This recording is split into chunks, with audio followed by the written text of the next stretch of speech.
Hello, everyone. I'm here at So Booking Cool. My name is Jessica Kim, and I am the author of Stand Up Yumi Chung, the newly released middle grade novel. And I can't wait to tell you all about it. You can follow me on my socials at Jess Kim Writes on Twitter, Instagram, and on Facebook. Welcome to So Booking Cool. I'm Joel B. Today's guest writes about Asian American girls finding their way in the world. Her new debut middle grade novel, Stand Up Yumi Chung, has garnered a lot of praise. Author Bookie Vivat said of the book, "Being your true self can be tough, but with guts, gumption, and a whole lot of heart, Yumi Chung rises to the challenge and shows us all who she really is, a bona fide star." And Kirkus Reviews said, with wonderful supporting characters, strong pacing, and entertaining comedy bits, debut author Kim has woven a pop song of immigrant struggle colliding with comedy and Korean barbecue. Here with us today, she is Jessica Kim. Hello, everybody. Thank you so much for having me. I'm so excited to tell you all about my book. Hi, Jessica. It's very Hello. exciting to have you on. And, in light of the COVID-19, what has this time been like for you and as an author?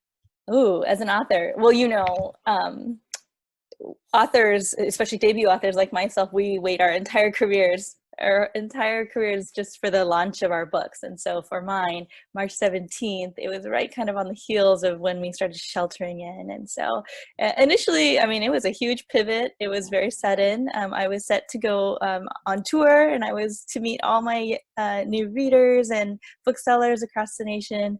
I went to get my hair done on a Thursday so I can look fresh. And we were grounded the next day on a Friday. I was set to leave on that Sunday. So it was a bit last minute, but we kind of saw it in the cards as Seattle was coming down with it. And, it didn't look like it was going to happen. And so regardless, everyone's been so supportive. I've had so many people reach out, other authors, booksellers, librarians, teachers, offering to help. And the book has kind of found its way to its readers, maybe a little slower than planned, but it's doing all right, and I'm super excited regardless. So we're just kind of rolling with the punches over here. And do you think that this is also a good time, like with the quarantine and all, if people are able to be reading? Oh yeah, that was a totally unexpected thing. Because my kids are they're 7 and 10, and they do not have the time to sit down and finish a book in one reading. Like, it's just not possible. But I've been getting my first few pieces of fan mail, emails, and fan art. And yeah, a lot of the parents are telling me they sat down and read it in one sitting, and that is thanks to the quarantine for sure. Yeah, so there are And some silver linings there. and Jessica, speaking of your readers and the fan mail, I noticed on your website you have activities, which I think is such a smart idea. And these activities are geared towards the book. And I want to know, does your background in teaching also come into play for you having these activities? Oh yeah, absolutely. So my book came out, like I said, March 17th. And so honestly, like the days leading up, I was literally just trying to secure toilet paper and food for my family. There, suddenly, school was canceled, and I kind of had to take care of the initial things. But as my pub day came closer, like I think it was actually, yes, it was the night before. I think it was like 10 p.m. at the night before. I kind of had this idea that like a lot of other parents are going to be in my position. And this is before schools were doing distance learning. So we just had like a week or two where we were just kind of freestyling on our own. And I said, what if, since my book is coming out, I can create some materials and have it online, and, they can do that with their kids. So I made it up. I think I was up till 2 or 3 in the morning, like scanning things and putting it into PDF, and I'm learning how to upload it up to my website. And so it was kind of a last minute thing, but I've gotten a good response, and people have been really into it. So yeah, my own kids did it the next day. It was fun. So yes, definitely teaching has played a huge part in the way that I see its utility in the classroom. And, it's also given me a lot of insight into how kids are thinking at that age, and some inspiration too. Some of these characters are straight out of my classrooms. Have any of these submissions been especially memorable so far? Oh yeah, I've definitely had a few. Actually, there's one young bookstagrammer, and that's like a word that didn't even exist a few years ago. But there's a 10-year-old on Instagram who tagged me on her book review of Stand Up Yumi Chung, and it was the cutest thing. She her name, her Korean name, is the same as Yumi's sister's name in the book. And so she was, teaching everyone how to pronounce it, and she was feeling such an affinity towards this character.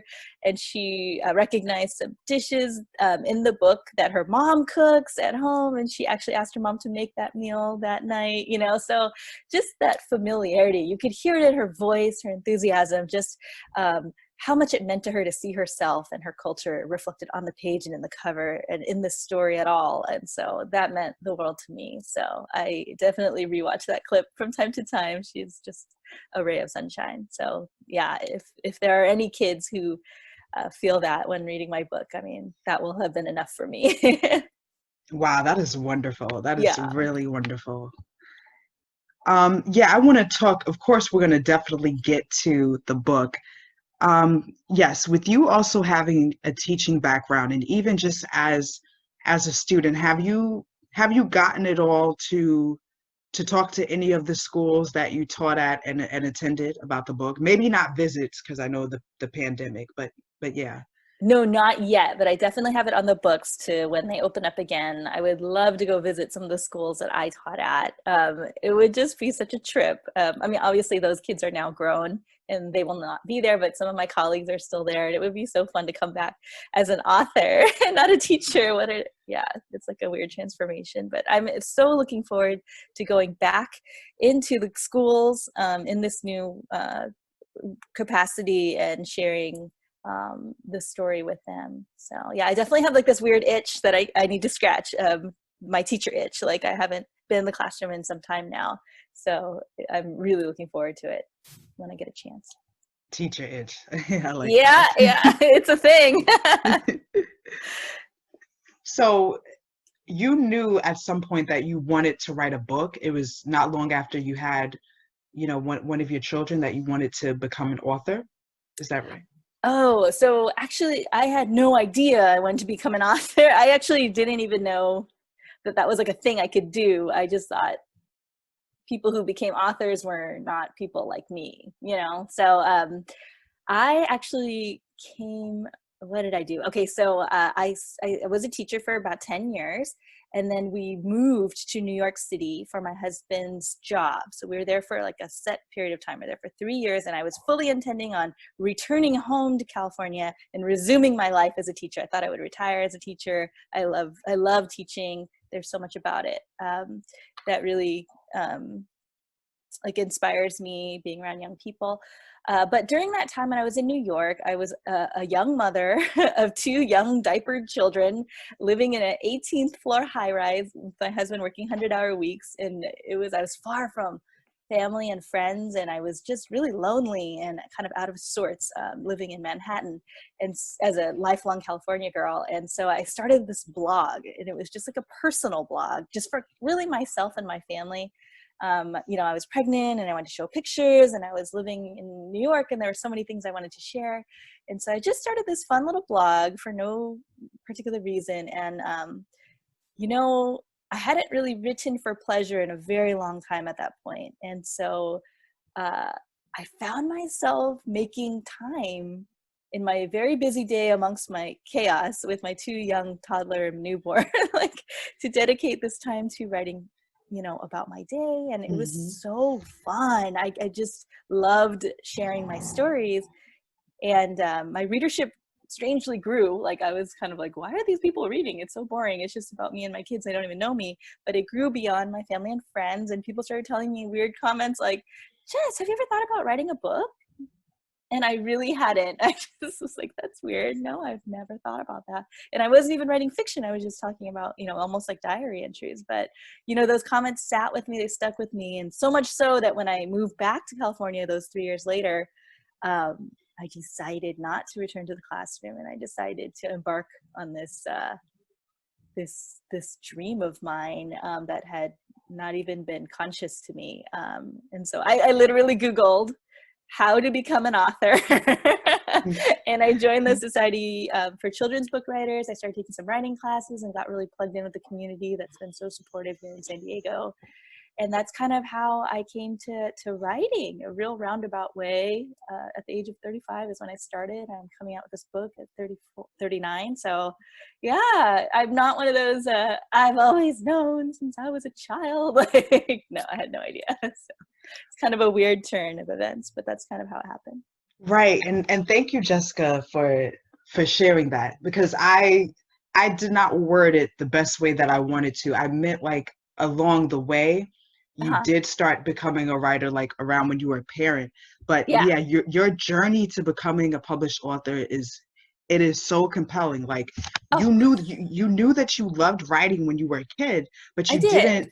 you didn't necessarily like see yourself becoming one, right? Because you didn't know any Asian American No, writers. no, it was like something white people did. It was not something people in my community did. I mean, maybe they were professors and they wrote books about their academic things, but it was certainly like, fiction. Like, no, I don't even know. It was like,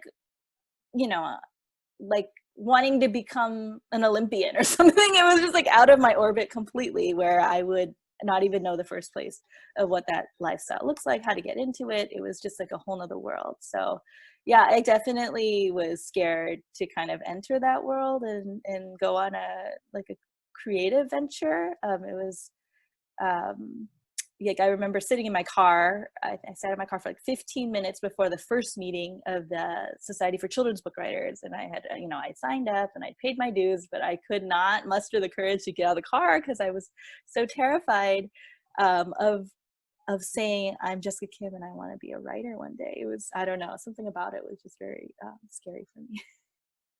Wow. Mm-hmm. So what gave you the push to get out of the car? I mean, I had driven all this way. I remember the very first meeting was in Escondido. So I had driven like a good half hour. It was like very first chapter meeting of the year because I waited the whole summer for the season to start. And so, I mean, I was excited, but I couldn't get out of my own head about this dream, because there's something about saying it out loud that makes it real. And then when you say it out loud, and then you kind of put it in the universe, then you're kind of setting yourself up for a possible failure as well. There's like a risk involved. But if you have a secret dream and no one knows about it, then you're a little safer. But I was kind of at this crossroads of like, am I going to do this? Am I serious about this?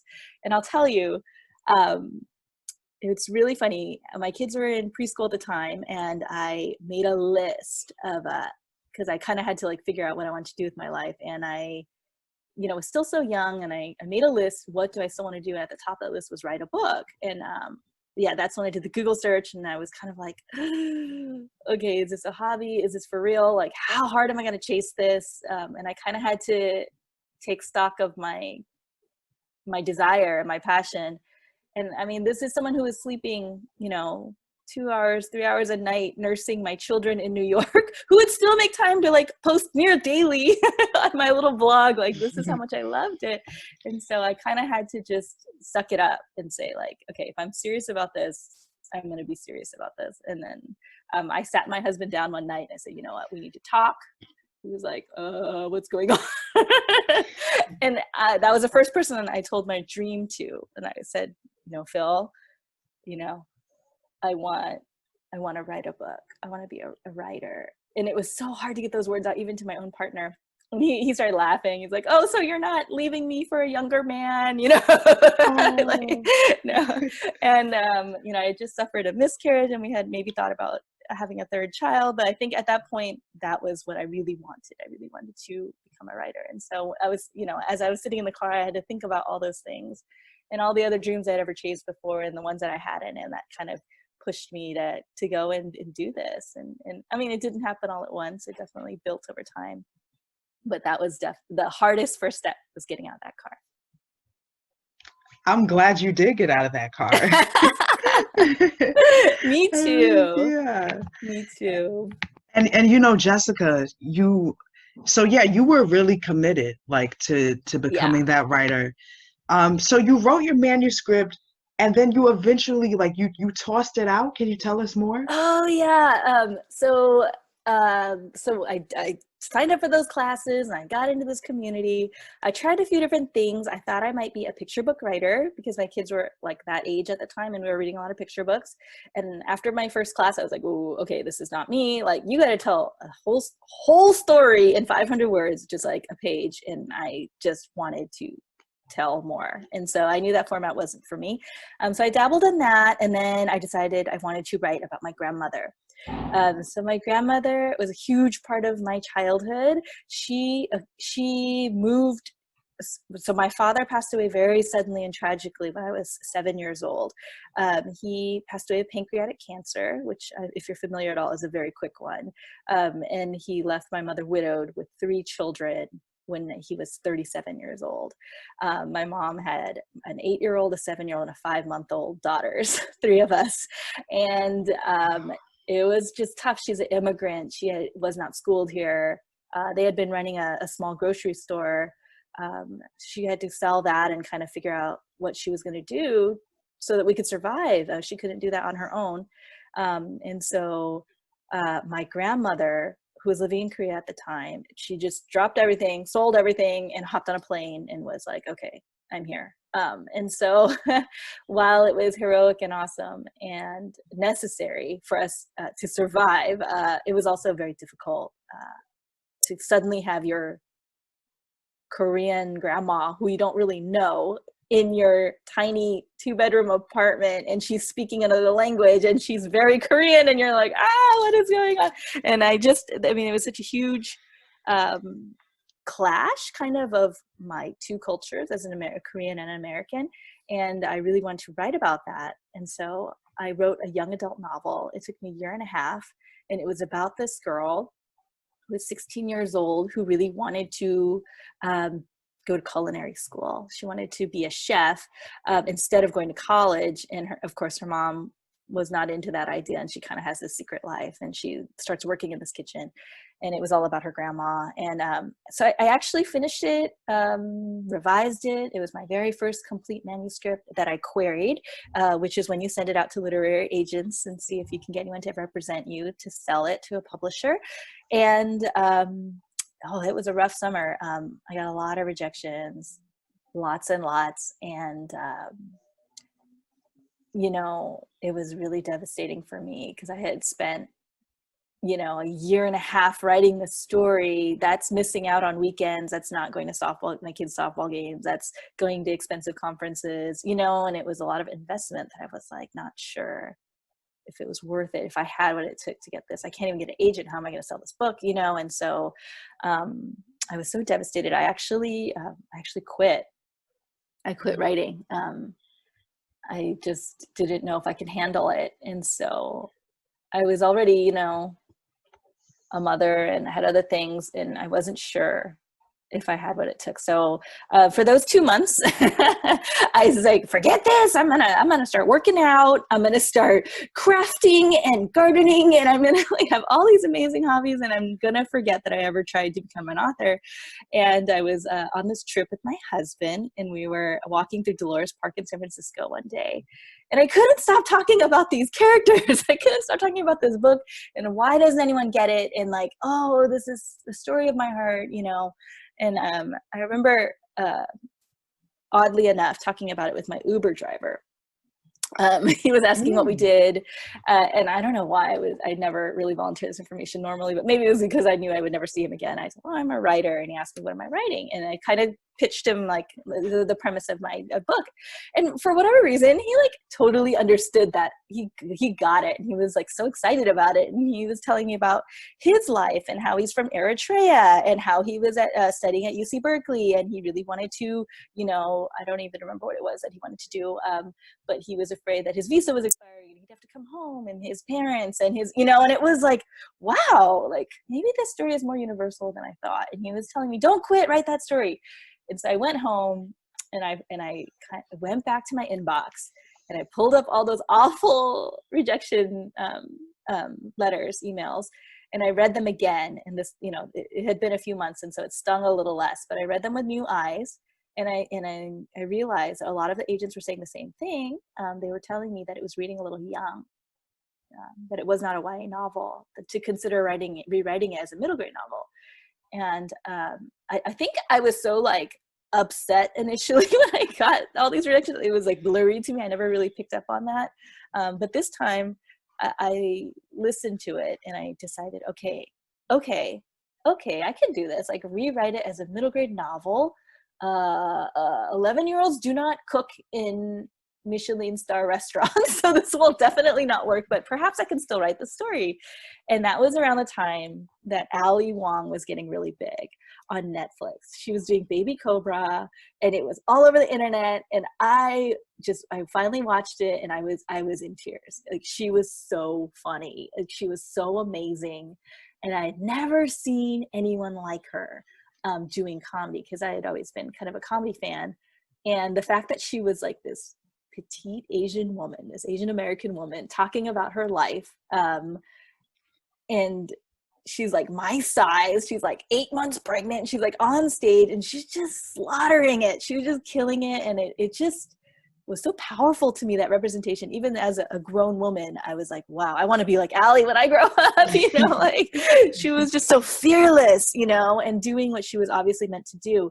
And I think that caused me to think, what was Ali like as a child? What was she like when she was 11 years old? Were her parents into it? Were they not? Like, what was her story?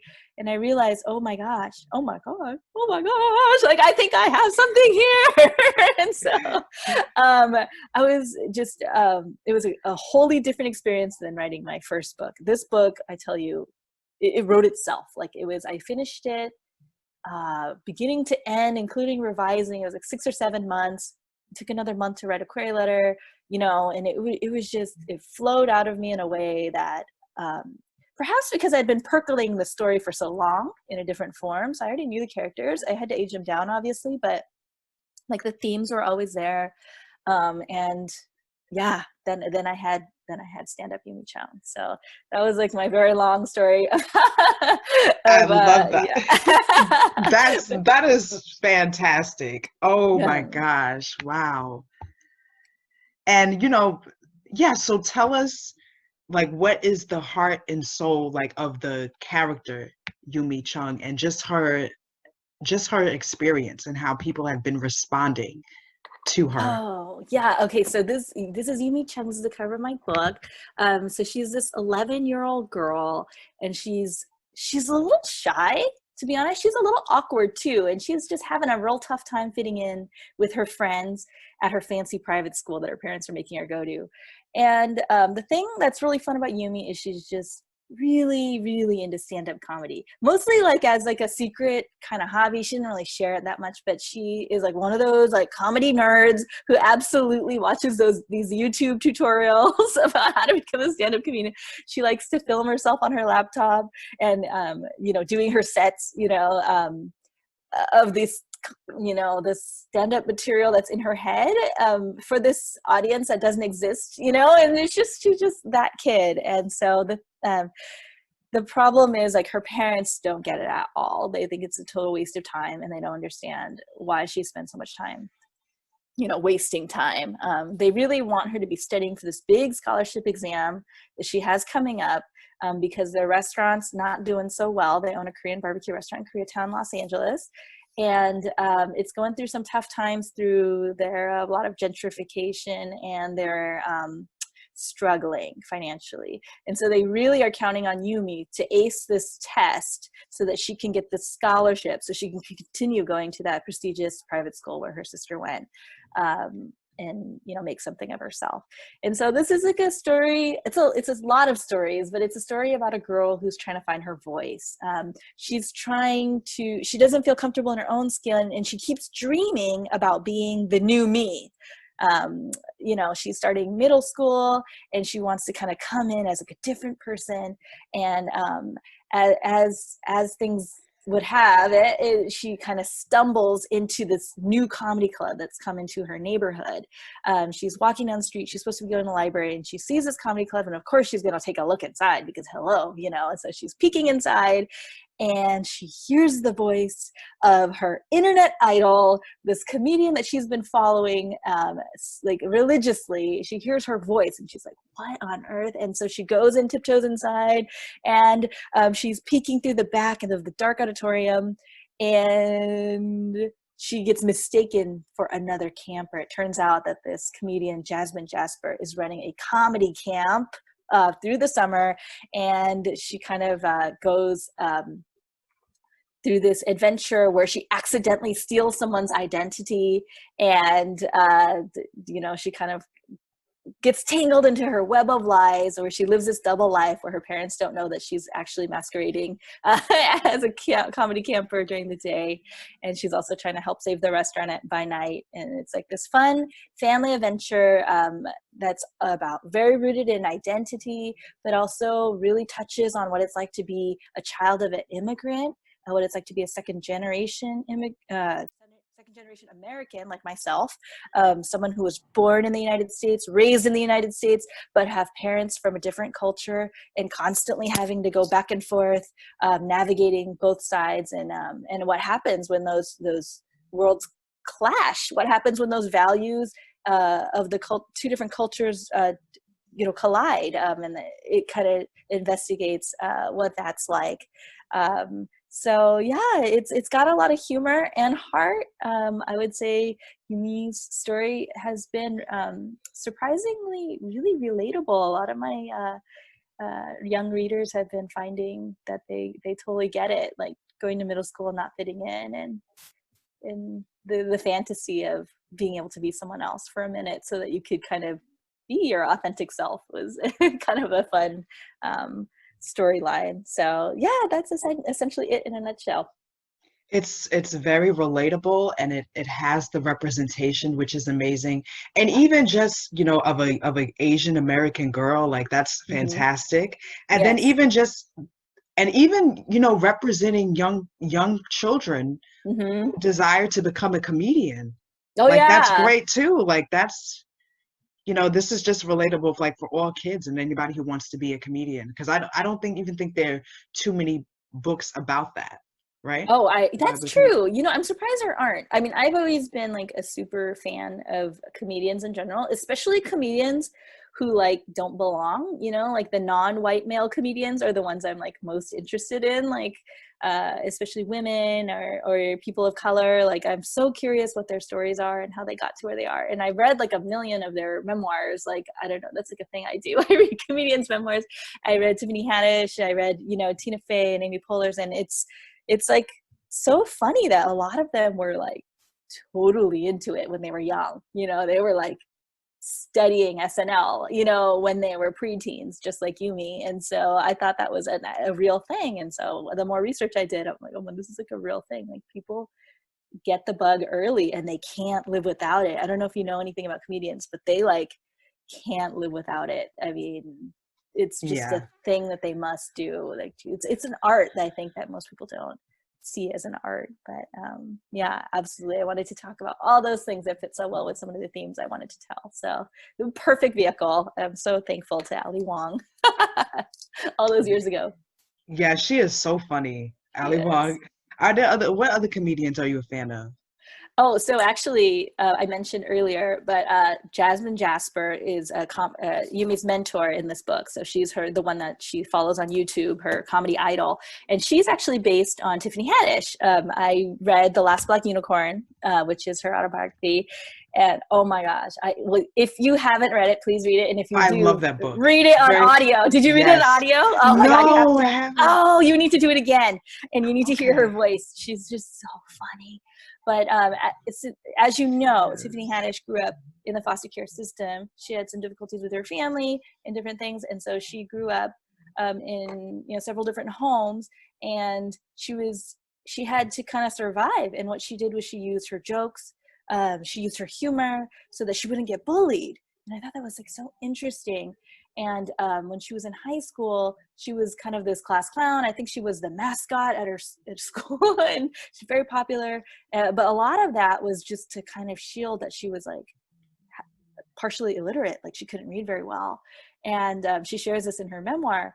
And she talks about how she got in so much trouble, being so, silly and disruptive, that her counselor gave her ultimatum and said, you need to either go to comedy camp this summer or, I forgot what the consequence, I think it was like repeat the grade or summer school, whatever it was.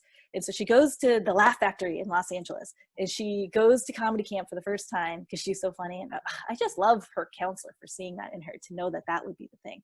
But anyway, she goes and she says it saved her life. She met like Eddie Murphy, she met all these legends, and they really spoke into her, and she was able to realize, that she loves to make people laugh, and that's what she wants. She found her calling that summer. And that story, it just healed me in so many ways. I just wanted my character to have someone like Tiffany Haddish in her life. And so I kind of reimagined her as Jasmine Jasper in my story. So some of the things she says are like, some of the things that Tiffany Haddish actually does say on her Instagram lives, which I'm like obsessed with, and like all her stories. And she's just got this positive energy, and she's a fighter, she's a survivor. And I really needed someone like her to speak that into Yumi. So yeah, that definitely some influences there. I watch a lot of stand-up comedy. I'm not a comedian. I've never done comedy. I am just a fan. So it was really difficult to write some of these scenes. I had to write, a half dozen times together with my editor. So I don't know if they worked or not, but hopefully they did for my kids. Wow, that's another great piece of information that I just got. I've actually been thinking about rereading The Last Black Unicorn. Oh, you should. Yeah, and then now you're saying like I should check it out on audio too. So that's great. She's fantastic. And I know, Jessica, that among your advice for writers is to reread books. Yes. Actually. Yeah. Why is that important? So I tell young people this all the time, to read it at least 3 times. And this is something I do personally. I think the first time you're just a reader, you're enjoying the story, you're being immersed in their world, you're listening to their voices and kind of getting, going on the journey with them. And that's fine. That's read number 1. Do that. Try to turn your writing brain off for that first read. And then read number 2, I think then you need to kind of go back and be a little more analytical, like as a skill, as a, what's the word? As a craft, you want to go back and say, okay, these are the passages that really spoke to me and why. This one made me laugh. This one made me cry. How did they do that?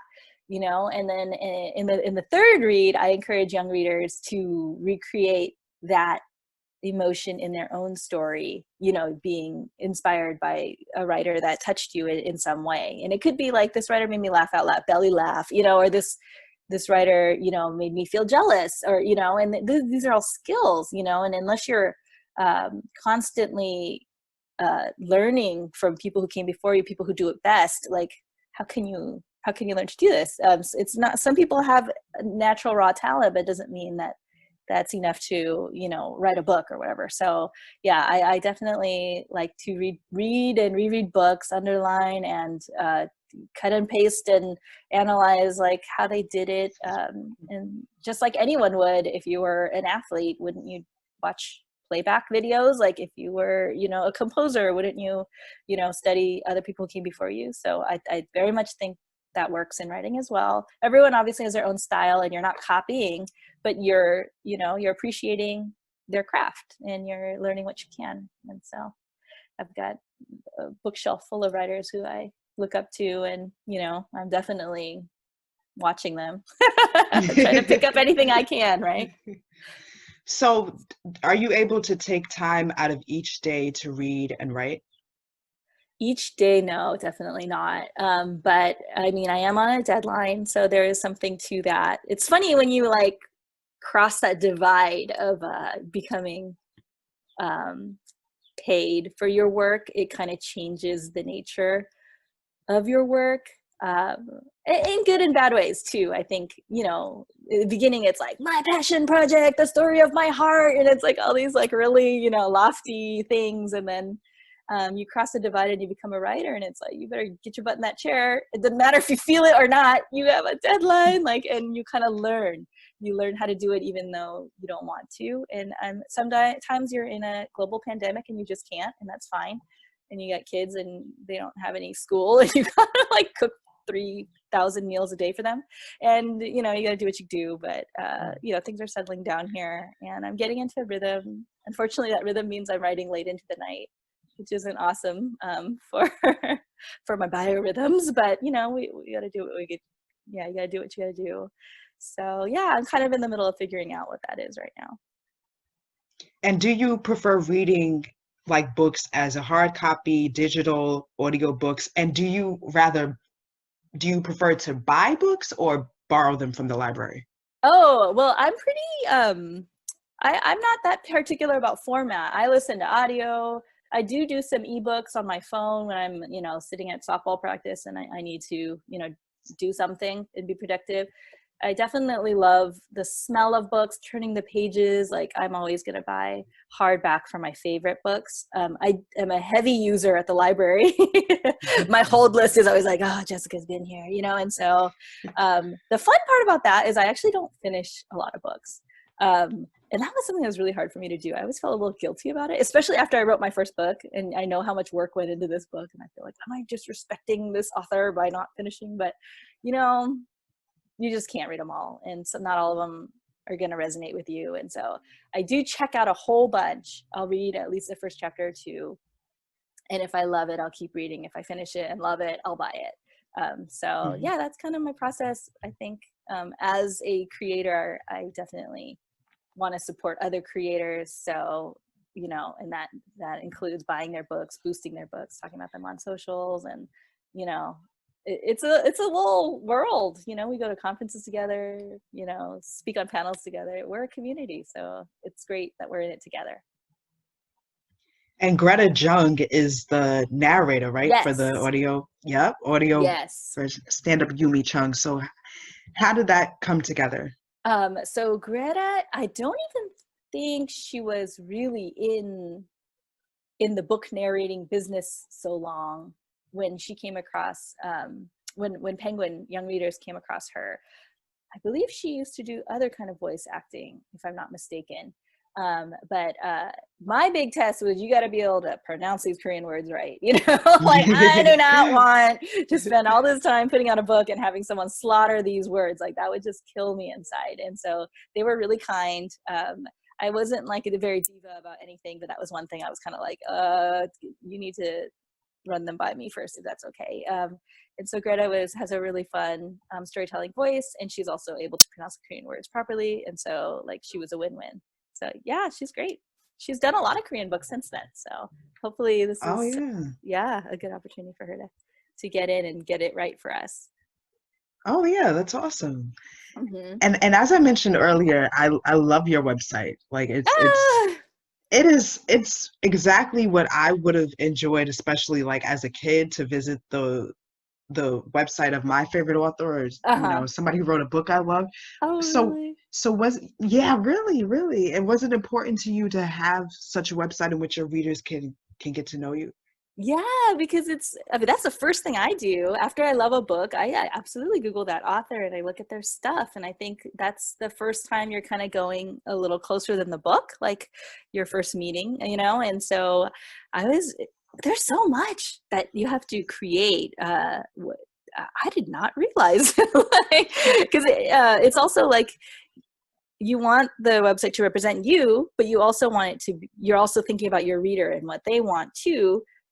So even though I love peonies and pink and whatever, like I didn't want it to be a girly website. I didn't. And I very much was very clear on that with my publishers, that I want it to be, I don't want a pink and glittery book. Like I want this to be a book for every kid, and I want them to be gendered in that way. And so same with my website. I wanted something colorful and, like accessible, but I didn't want it to skew one gender or the other. Like I wanted it to be for everyone. And I want it to be very personal. I want you to be able to come on and look at pictures of my family and kind of know what I'm about and what I love. And, I try to put videos and things, so it's not just like words. Like, so Yeah, there's a lot of thought that goes into it. I had to learn a whole lot of skills that I did not have, let me tell you, like adding pages and moving things. Yeah, that's all formatting. And yeah, it took many, many hours, but I'm so glad you liked it. It was definitely a labor of love. Yeah, and I know I'm not the only one either, Oh, Jessica. awesome. Yeah.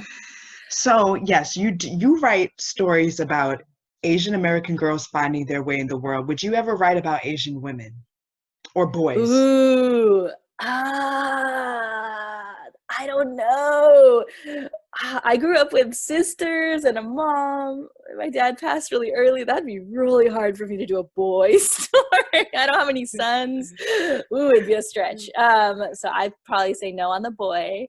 Women, I really want to write an adult fiction one day. I have so many stories inside of me. I think my family is so fascinating too. Like, oh, I read Minjin Lee's Pachinko, and it just ripped my emotional innards. And it was just like this beautiful book about all these generations of these Korea throughout occupation and Osaka, Japan. And it was just, yeah, wow, that'd be fun to write too.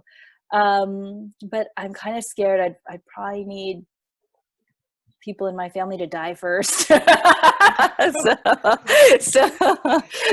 may be a little too much truth there.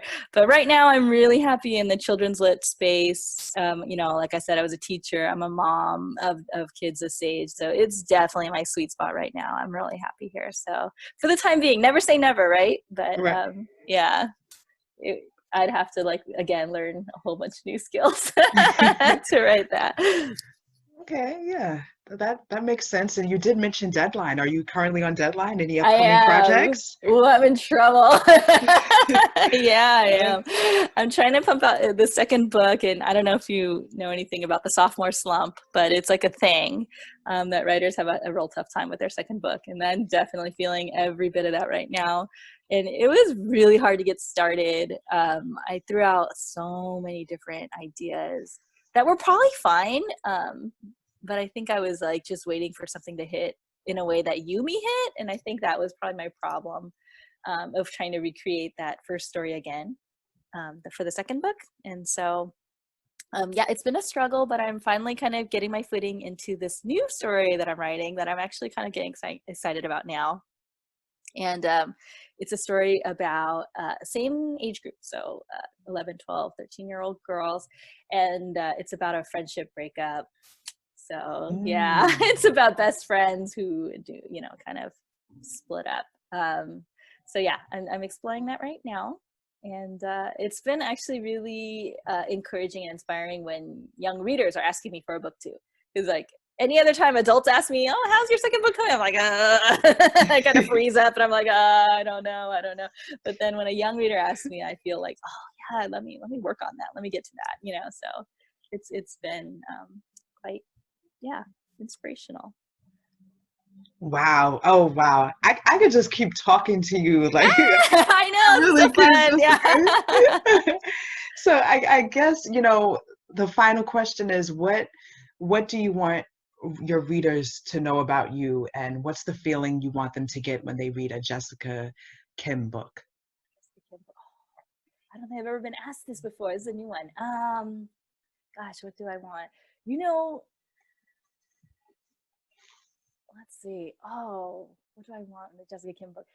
I'm always going to try to write a book that has humor and heart. I think those are the books I love to read. I love books that make me laugh, but the thing about laughter is when you share laughter, when you and I are laughing together, we feel closer. And when you feel closer, you feel like you can be a little bit more vulnerable. And so what I love about that dynamic is if I can make you laugh and I can get you to enjoy time with me, then I could show you a little bit more of my, ugly parts, of my scared parts, and so yeah, in this book, Yumi, probably one of my favorite things to hear, and this sounds really weird, is when readers tell me that they cried.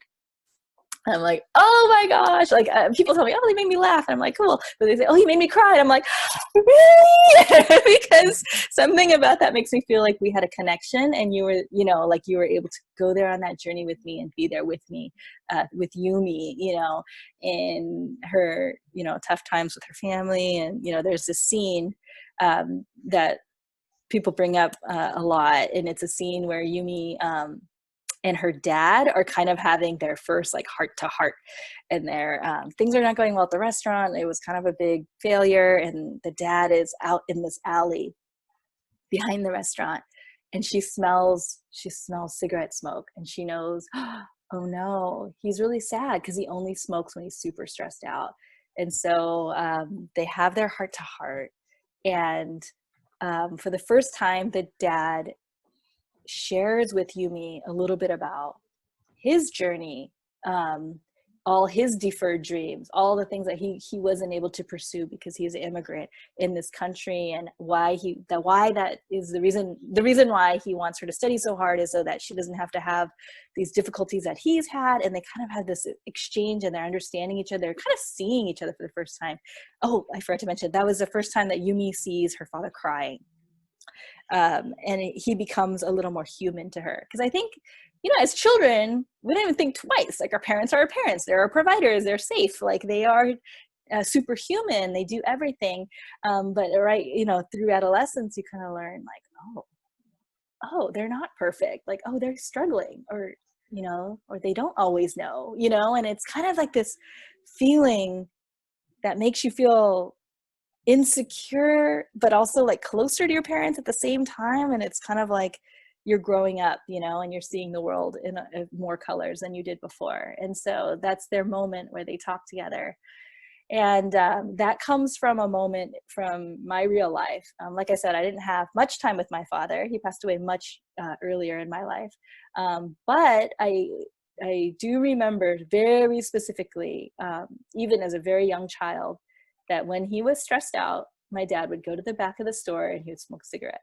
And he wasn't like a big smoker, but you knew when you smelled the smoke that, oh, he was, feeling sad, or, as a very empathetic child, I remember that connection. And so I was able to use that. It meant so much to me that story came out in this book. And I was able to share that moment with my readers. And that's the one where a lot of people say they cried, and so when you read a Jessica Kim book, we're gonna laugh together, but we're gonna cry together, and we're gonna go on our journey together. And hopefully by the end, we'll all have learned something about ourselves. So yeah, that's kind of what I shoot for when I open up my Word document. Jessica Kim, Ah! everyone. Oh, Jessica. Oh, I loved talking with you today. Thank It you was so for, much fun. It was so booking cool. yay! Yes, yes. Thank you, for taking the time and just sharing parts of yourself with us today. And, for the record, like, I do think your father would be like proud. Do you agree? Oh, I hope so. Yeah, I do. Yeah. And yeah, so, and congratulations on the second book. Thank That's you. very exciting. Yes. Let everyone know how they can keep up with you, and yeah, get stand up Yumi Chung, and if any updates about the second book. Yeah, so you can be found at my website at www.jesskimwrites.com. And Jess Kim Writes is actually my handle on all socials. So you'll find me on Twitter. That's mostly for writing community stuff. I love Instagram specifically. So I share most of myself with Insta. So I have also Jess Kim Writes there. And I do marginally some Facebook stuff as well. But yeah, stay tuned. I hope to have another book out to you soon in the middle grade range. Title and everything TBD, but stay tuned. Yes, we'll definitely be stay tuned, and would love to talk with you again in the future.